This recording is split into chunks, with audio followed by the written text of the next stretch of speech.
ఓం అస్మద్గురుభ్యో నమః. ఉల్లాస పల్లవిత పాలిత సప్తలోకీ నిర్వాహ కోరకిత నేమ కటాక్షలీలా శ్రీరంగ హర్మ్యతల మంగళదీపరేఖాం శ్రీరంగరాజమహిషీం శ్రియమాశ్రయామః.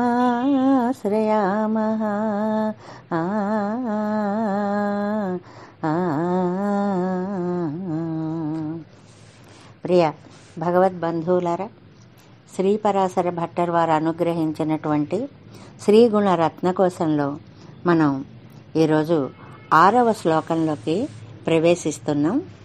దానికంటే ముందుగా మనం శ్రీ సూక్తాన్ని ఒక్కసారి తలచుకుని నమస్కరిస్తున్నాం కదా. అందులో ఇవాళ 5వ రుక్కుని మనం విందాం. చంద్రాం ప్రభాసాం యశసాం జ్వలంతీం శ్రియం లోకే దేవజుష్టాం ఉదారాం తాం పద్మనేమీం శరణమహం ప్రపద్యే అలక్ష్మీ మే నశ్యతాం త్వాం వృణే.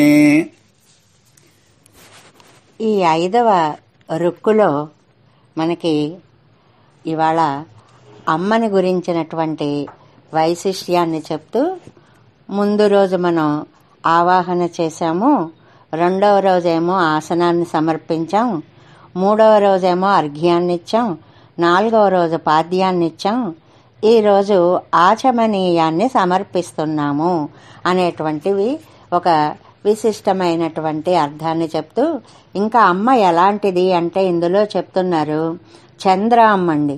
ఆశ్రితులకి ఎంత ఆనందాన్ని కలిగిస్తుందో చల్లటి తల్లి అంటారు. ప్రభాసం, ఇంత చల్లని తల్లికి అంత కాంతి ఎక్కడి నుంచి వచ్చిందో తెలీదు. లోకే యశసా జ్వలంతం, అన్ని లోకాల్లో కూడా ఆశ్రితులందరినీ రక్షించాము అనేటువంటి కీర్తితోటి ప్రకాశించిపోతూ ఉంటుంది తల్లి. దేవజుష్టం, బ్రహ్మాది దేవతలందరి చేత సేవింపబడుతోంది. ఉదారం, ఉదార అంటే ఐశ్వర్యాదులన్నిటినీ కూడా ఎవరెవరు ఏవేవి కోరితే వారికి వారి కోరికలను తీర్చే ఔదార్యం కలిగినటువంటి తల్లి. పద్మనేమీం, పద్మాన్ని నేమిగా కలిగిది అంటే నయన సాధనంగా కలది అంటే చేతిలో లీలాకమలాన్ని పట్టుకుని మన అనిష్టాలని తొలగించి అభీష్టాలని కూర్చేటువంటి తల్లి పద్మనేమీం అంటే. తాం, అలాంటి లక్ష్మీదేవిని అహం ప్రపద్యే, ఇదిగో నేను ప్రపత్తి చేస్తున్నాను. మనకి కర్మజ్ఞాన భక్తి ప్రపత్తులోని 4 ఉన్నాయి కదండి. అందులో శరణాగతికి ప్రపత్తి అని పేరు. అందువల్ల అలక్ష్మీ మే నశ్యతాం, మే అలక్ష్మీ నశ్యతాం. ఇందులో ఇది చాలా ముఖ్యమైన మాట. నా దరిద్రము అంతా తీరిపోగాక, దారిద్ర్యం అనేది నా దరిదాపుల చేరకుండుగాక. వృణే చత్వం, అమ్మా నీ చరణారవిందాలనే నేను ఉపాయంగా వరిస్తున్నాను, స్వీకరిస్తున్నాను అంటూ ఈ రుక్కులో అమ్మకి ఆచమనీయం ఇవ్వడంతో పాటు, అమ్మ నాకుండేటువంటి అలక్ష్మిని, దరిద్ర దేవతని దూరం చేసి లక్ష్మీ రూపిణివైన నువ్వు నా ఇంట్లో శాశ్వతంగా కొలువు తీరవలసినదేని ఆ రుక్కులో మనకి శ్రీ సూక్తం అందించింది. ఇంకా శ్రీ గుణరత్నకోశంలో 6వ శ్లోకంలో ప్రవేశిద్దాం. స్తోతారం తముసంతే దేవి కవయో యో విస్తృణీతే గుణాన్ స్తోతవ్యస్య తతశ్చ తే స్తుతిధురా మయ్యేవ విశ్రామ్యతి యస్మాదస్మదమర్షణీయ ఫణితి స్వీకారతస్తే గుణాః శాంతి ఔదార్య దయాదయో భగవతి స్వాం ప్రశ్నువీరన్ ప్రదాం.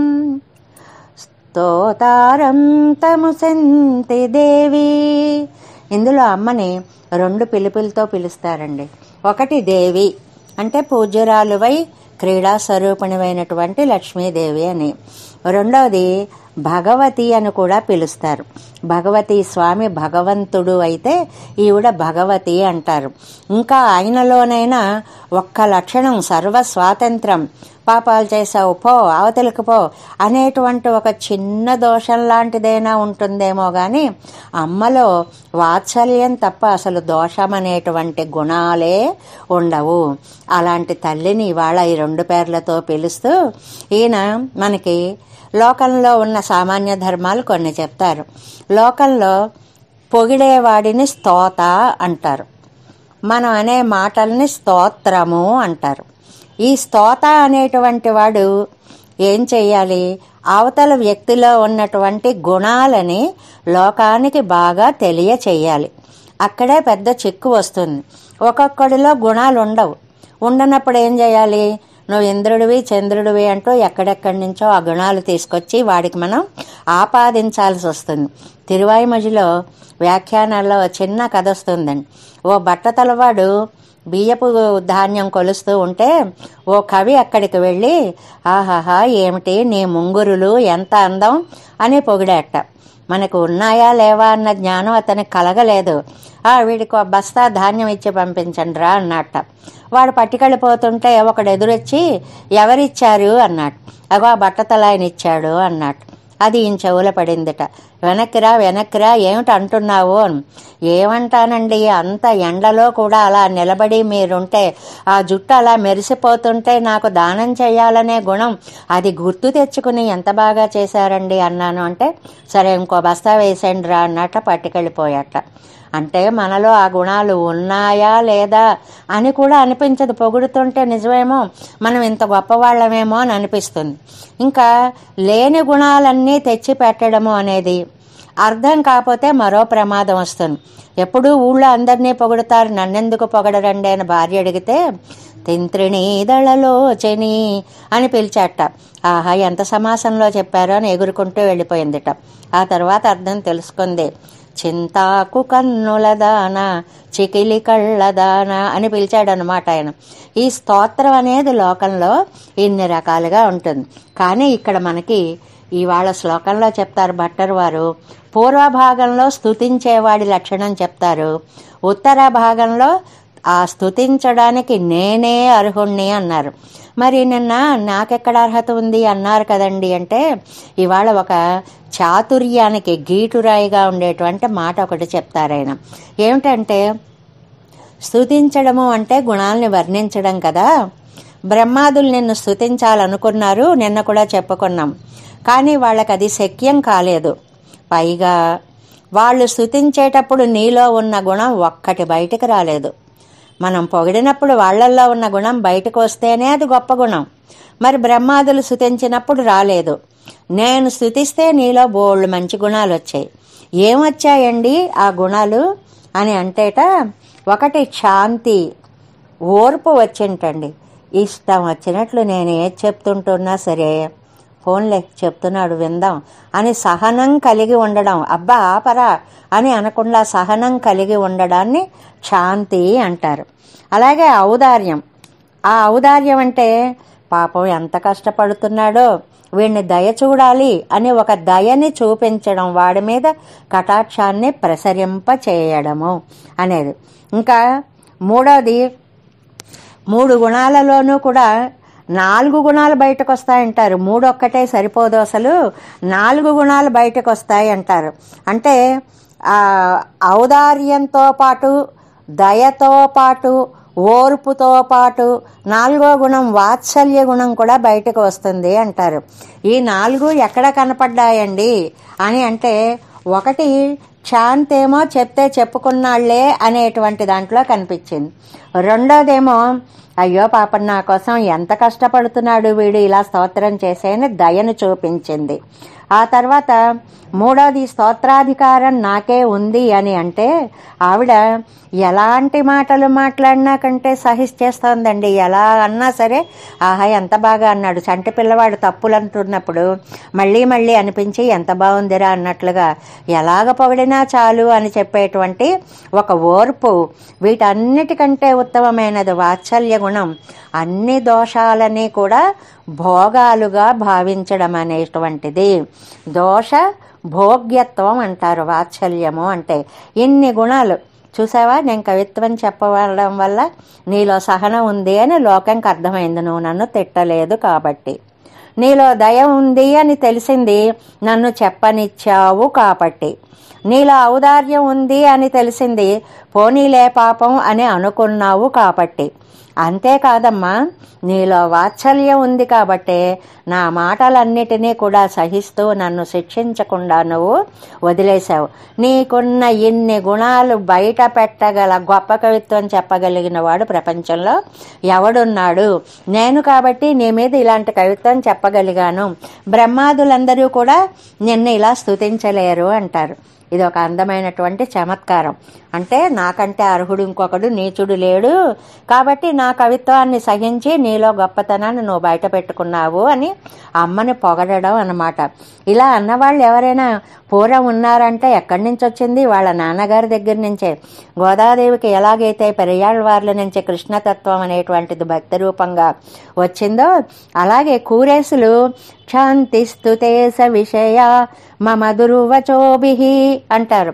అది స్తోత్రాన్ని గురించి చెప్తూ నేను చెప్పిన దాన్ని నువ్వు ఎలా సహించవు తల్లి అని అంటారు. అలాగే ఔదార్యాన్ని తీసుకుంటే నమ్మాళ్ళవార్లు అంటారు, నా వలర్ పామరువినెర్కత్తంద పన్మయ్యే వళ్ళలే అంటారు. ఓ వళ్ళలే, ఓ ఉదార స్వరూపం కలిగినటువంటి స్వామి, ఆయన్ని మించిపోయిందండి ఔదార్యంలో అమ్మవారు అని.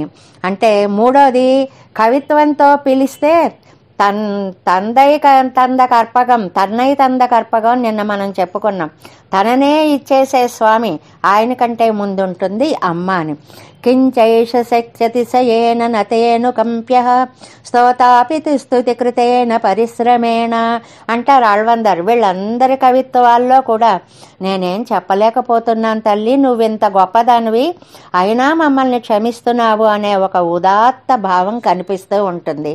ఇంకా వాత్సల్యం అంటే దోషభోగ్యత్వం అనుకున్నామే. తొండరెడిపొడి ఆళ్వారు కూడా అంటారు, ఇళయ్యపున్ కవితయ్యేలుం ఎంబిరార్కు ఇనియవారే. ఏదో చెప్తున్నాము, ఇంత ఆనందపడిపోతున్నావు తల్లి, నా దోషాలన్నిటినీ కూడా గుణాలుగా నువ్వెలా భరించగలుగుతున్నాయి అంటే, అమ్మ నువ్వేం చేసావు? బ్రహ్మాదులకి కూడా నీలో ఉన్న గుణాలను బయటకు వచ్చే అవకాశం లేకుండా చేసావు. మరి నేను వచ్చేటప్పటికి ఒక్కసారిగా నీ 4 గుణాలు బయట పెట్టేశావు. పచ్చయ్యాగ కొళ్ళుగెక్కు హేతు వాత్సల్యం అని మనవాళ్ళ మహాములు అన్నట్లుగా ఎంత వాత్సల్యాన్ని కానుకగా స్వీకరించావు తల్లి నువ్వు. స్వాం ప్రధాం ప్రస్తు వీరన్ అని. ఇంకా ఇక్కడ ఈ శ్లోకంలో క్రియాపదాలు ఉన్నాయి కదా, అవి ప్రస్తువీరన్ ప్రశ్నువీరన్ అని 2 పదాలని ప్రయోగించడంలో విశేషాన్ని చెప్తారు. ఇవి 2 పాఠాంతరాలుగా ఉన్నాయి. పూర్వకవులు ఏమన్నారంటే, స్ను అనేది ఒక ధాతువు, దానికి ఆత్మనేపది లేదు కాబట్టి ప్రశ్నువీరన్ అని అనకూడదు, ప్రస్తువీరన్ అని అనాలి అన్నారు. తర్వాత కొంతమంది కవులు ఏమన్నారు అంటే, అదేం పర్వాలేదండి ప్రశ్నువీరన్ అని అనవచ్చు అన్నారు. అదంతా పండిత మండలికి సంబంధించినటువంటి చర్చలు అనుకోండి. మొత్తం మీద 2 పదాలు వాడచ్చు అని వాళ్ళు మన్ని అనుగ్రహించారు కాబట్టి భగవతి స్వాం ప్రశ్నువీరన్ ప్రధాం, నీలో ఉండేటువంటి గుణాలన్నీ తమ ప్రసిద్ధిని చాటుకున్నాయి బయటకు వచ్చి. అంటే నువ్వు ఆ రూపంగా నన్ను అనుగ్రహించావు అని. లోకంలో కల్పనా నిపుణ కవి అని, కల్పన చేయగలిగిన వాడే సమర్థుడైన కవి అవుతాడు. ఎవరిని స్తుతించాలో ఆ స్తుతించే వాళ్లలో గుణాలు లేకపోతే తెచ్చిపెట్టి స్తుతించాలా? అబ్బే అమ్మా, నీ దగ్గర అలాంటి అవసరం లేదు తల్లి. నువ్వు భగవతివి, కళ్యాణ గుణ సముద్రురాలివి నువ్వు. కానీ ఆ గుణాలను బయటకు తెచ్చే శక్తి బ్రహ్మాదులకు కూడా లేదు. నేను మొదలెట్టేటప్పటికి నువ్వు నీలో ఉన్న ఒక్కొక్క గుణం బయట పెట్టేశావు. ఏమి అనలేదు. అమ్మా నువ్వు తల్లివి కదా, ఇవి మాతృగుణాలమ్మా. శాంతి ఆ పారుష్యం ఎంత కఠినంగా అంటున్నానో, ఎలాంటి పదాలతో అంటున్నానో, అయినా సరే ఎంత సహనాన్ని వ్యక్తం చేసావమ్మా, ఎంత దయని చూపించావమ్మా, ఇంత కష్టపడి నువ్వు నా మీద కవిత్వం చెప్తున్నావా అంటూ నన్ను చూసి నువ్వు బాధపడుతున్నావు. నేను కవిత్వంతో నిన్ను బాధ పెడుతుంటే అయ్యో ఇంత కవిత్వం చెప్పడం తాపత్రయపడుతున్నావా అని నువ్వు నన్ను చూసి బాధపడుతున్నావు. అలాగే ఏవి కావాలంటే అవి ఇచ్చేటువంటి ఔదార్యం కలిగిన దానివి, ఏది చెప్తే అదే మంచిగా తీసుకునేటువంటి, దోషాన్ని భోగ్యంగా తీసుకునేటువంటి వాత్సల్య గుణము కలిగిన దానివి. కాబట్టి ఈ స్తోత్రంలో మనకేం చెప్తారు అంటే, స్తోత్రానికి అధికారులెవరు అనేటువంటి విషయాన్ని చెప్తారు. భట్టర్ వారు నేనే దీనికి అధికారిని, ఇంకెవరికి అధికారం లేదు, బ్రహ్మాదులకు కూడా అధికారం లేదు, వాళ్ళకంటే నేను చాలా గొప్ప, ఎందువల్లంటే వాళ్లలో ఒక్కడు కూడా తమ కవిత్వం చేత అమ్మలో ఉన్న గుణాలు బయటికి తేలేకపోయారు, నేను చూడండి ఎన్ని గుణాలు తీసుకొచ్చేసాను అంటే అర్థం ఏంటి? నేను బాగా చెప్పట్లేదు, నేను చెప్పడానికి కష్టపడుతున్నాను, నేను చెప్పేవన్నీ తప్పులే అని నైత్యానుసంధానమే ఇది కూడా. దాన్ని ఎంత అందంగా చమత్కార భూయిష్టంగా భట్టర్ వారు మనకి అనుగ్రహించారో అనిపిస్తుంది. అందువల్లే తల్లి నీ దయకు కొరత ఏమీ లేదు, మాదు దౌర్భాగ్యమే మము నిన్ను విడదీసే అంటారు ఒక కవి. అంటే నీలో ఏమీ లోపం లేదు, మేము చేసుకున్నటువంటి పాపాల వల్లే మేము నీకు దూరం అయిపోతున్నాం. ఈ శ్లోకంలో ముఖ్యంగా భట్టర్ వారు అమ్మని స్తుతించడానికి అర్హత ఏమిటి? ఏమీ భయపడకండి, ఎలా వస్తే అలా స్తుతించండి. తల్లికి ముద్దు బిడ్డ పలుకులు చెవులారా వినడానికి అమృతాలుగా ఉంటాయి కదా అనే భావాన్ని భట్టర్ వారు మనకి శ్లోకంలో అనుగ్రహించారు. జై శ్రీమన్నారాయణ. దేవి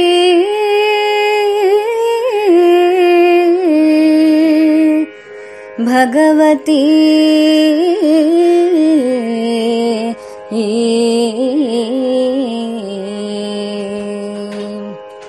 నిన్ను స్తుతి చేయుట ఎంత భాగ్యమో, క్షాంత్యౌదార్యములెంత భోగ్యమో.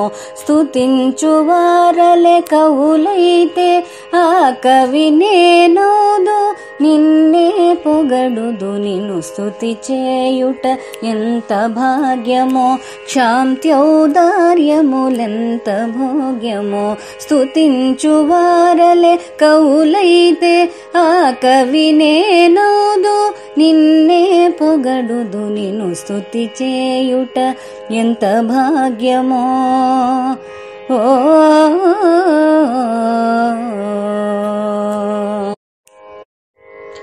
నాదు పరుషోక్తులను సైచి నన్ను దండింపక క్షమించి, వాత్సల్యాంబుధి ఓలలాడింతువమ్మా.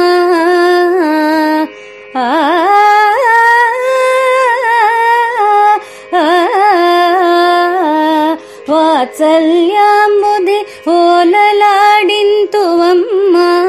ఎంతటి ధన్యురాలనో నిన్ను స్తుతి చేయుట ఎంత భాగ్యమో, క్షాంత్యౌదార్యములెంత భోగ్యమో. పొగడక నేనిట నిలువలేను, మరి సూక్తి ఎదురుక్తో తెలుపలేను. నీ కటాక్షమును చూపవే,